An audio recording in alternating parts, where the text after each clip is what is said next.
Gauza kriston importante bati buruz emitzut berba. Harremana. Danok eta danotaikuk hauetan da bilgun gaixe da.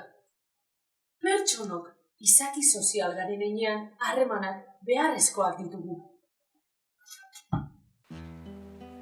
Harremanek oteitzaren hutsa betetzen dute.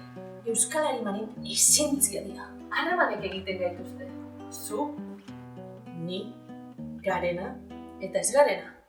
Gaur eguneko jendarti binomisutan banatzen da. Ikaslik edo irakaslik. Baltza edo zurixe. Lotzatixe edo lotzabaku. Bikotasun horretan, batak botere gehiago dauke eta besti botere horren menpe da. Bat. Goixen da? Eta besti, behin. Banaketa horretan oinarrizkoena generuana da. Ia, oso komplikau da, baina neska eta mutilizetian eraikuntza soziala da. Toma ya! Toma!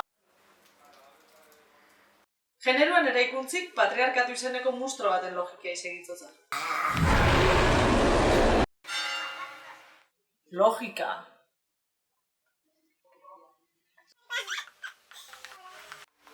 Mustro horrek bizirauteko hetero arau urbidagu.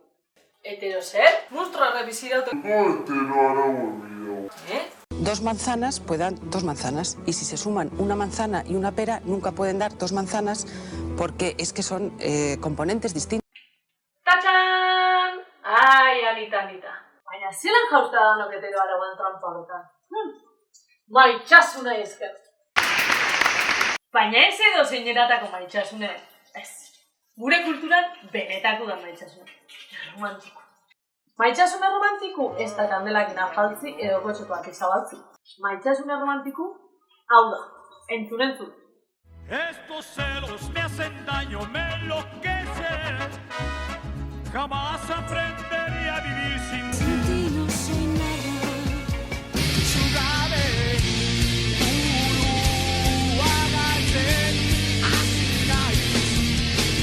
Maitxasune romantiko bizio zorako maitxasune da. Simbiosi totala.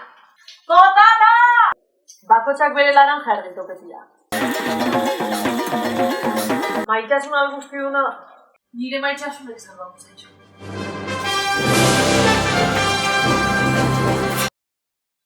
Maitxasun monogamu, sufrimendu oinarritxuteku...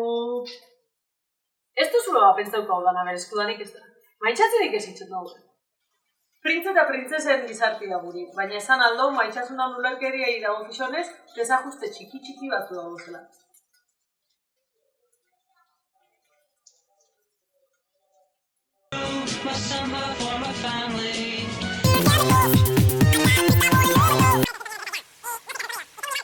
Diferente bizi dugu maitxasunez. Irakaspenak eurepe diferentik izan zelako. Eta, klaro, batzu goixen eta besti behien, maitxasunan bidez elkartzen duzenik, ze pasetan da? El saber no ocupa el lugar. Duzur galanta. El saber ocupa el lugar. Ta asko gainera. Orduan, maitxasunei burusik ez itxeko dana, kendu burutik, eta orduan bai hasiko ari maitxasuna modu osasuntzu baten bizitzen. Ja, bai, eta hori zelan. Gure kontzientziak astinduz, bizipen aske batzuk eukiz, baina, bueno, gana ez dut esan bierren. Nik ustot honena, erneka eta daben harremanei buruzko dozierra irakurti duzule. Hor bai dagoela gai honetan sakontzeko manila. Honein?